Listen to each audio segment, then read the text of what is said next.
वसीम साहब का स्वागत करते हैं। वसीम साहब, हफ्ते की शुरुआत बहुत शानदार हुई है।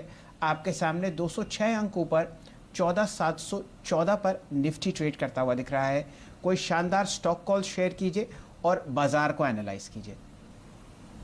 गुड मॉर्निंग शैलेंद्र जी, आपको भी और वीरेंद्र को भी। तो देखिए, लास्ट वीक को पीछे डालना पड़ेगा और अब आगे का देखना है। और आपको क्या कहा था, 5 अप्रैल से बाजार एक ही तरफ चलेगा। तो मैं यहाँ थोड़ा सा अपने I stick my neck out. मुझे लगता है कि मई के महीने में we will revisit and maybe take out the old highs of Nifty.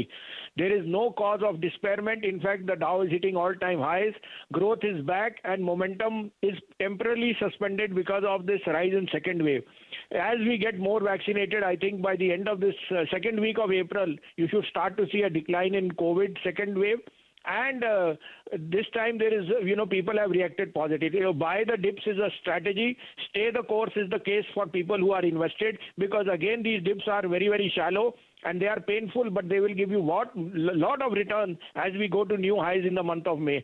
अब आपके लिए मैं फिक्स दूं, उससे पहले मैं एक राय भी दे दूं कि बैंक्स में जो लोगों ने एक अटकली निकाली कि इंटरेस्ट ऑन इंटरेस्ट में बैंक्स में have to take it on them. पहली बात तो बैंक्स को तो पता ही नहीं था कि इंटरेस्ट भी मिलेगा, तो it's a huge relief for banks और उन्होंने प्रोविजनिंग ऑलरेडी की है। तो यहाँ सबसे बड़ा दिग्गज बैंक में as a disclosure ICICI bank में बोलता हूँ, आंखें बंद करके निवेश कीजिए। और पीएसयूज में कैन बैंक और बैंक ऑफ बड़ौदा, ये दोनों आउट परफॉर्म करेंगे।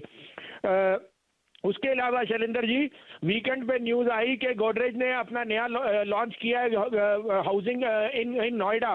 पहले ही दिन में 275 फ्लैट बिक गए 500 करोड़ के, एक ही दिन में। तो आप सोच सकते हो रियल एस्टेट में कितनी है।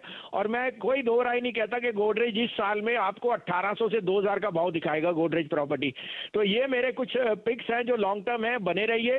पीएसयूज में आपको बीपीसीएल में जो करेक्शन मिली because of the low dividend, वो it will be made up because Numaligarh की जो उनकी डिसइन्वेस्टमेंट है that is gone through. They have already pocketed 12,000 crore and I think the asset with a lot of favor from Sterlite and other large investors, there will be a huge gamut for this. So this is a 50% upside. In fact 650-700 तक का भाव जा सकता है BPCL. If you are a slightly longer term investor, this is the time to pick. आज के लिए दो बाइज हैं, एक गर्मी के माहौल का और एक फार्मा जो मेरा एवरग्रीन है। मेरे को लगता है यहाँ से आउट परफॉर्म करेगा। आप कहे तो मैं शुरू करूँ। जी वसीम साहब, दिल्ली में टेम्परेचर्स बढ़ते हुए दिख रहे हैं, 40 के पार निकल चुके हैं, बाजार गर्म है और एक गर्मी की पिक और एक फार्मा की पिक आपकी तरफ से प्रस्तुत होगी, फरमाइए। तो गर्मी में sir Voltas will be out perform. आप देख रहे हो एसीज में वापस वही जुगांग है। Power supply is extremely good. तो आई थिंक एसीज में और जो इलेक्ट्रिकल कंज्यूमर ड्यूरेबल इलेक्ट्रिकल है उसमें सबसे टॉप नंबर मेरे को वोल्टास लगता है। 95 to 97 में लीजिए। 982 का स्टॉप लॉस है, 1045 का टारगेट। दूसरा बाय होएगा जो फार्मा ने कंसोलिडेट करना कर लिया। इसमें मेरे को सबसे ज्यादा पसंद ग्लेनमार्क है। उनका जो न्यू पोर्टफोलियो है इट इज आउट परफॉर्मिंग। वो कह रहे हैं aside from COVID the other portfolio is their new launches are outperforming। 460-61 का भाव है, 449 का स्टॉप लॉस रखिए, 490 से 495 का टारगेट।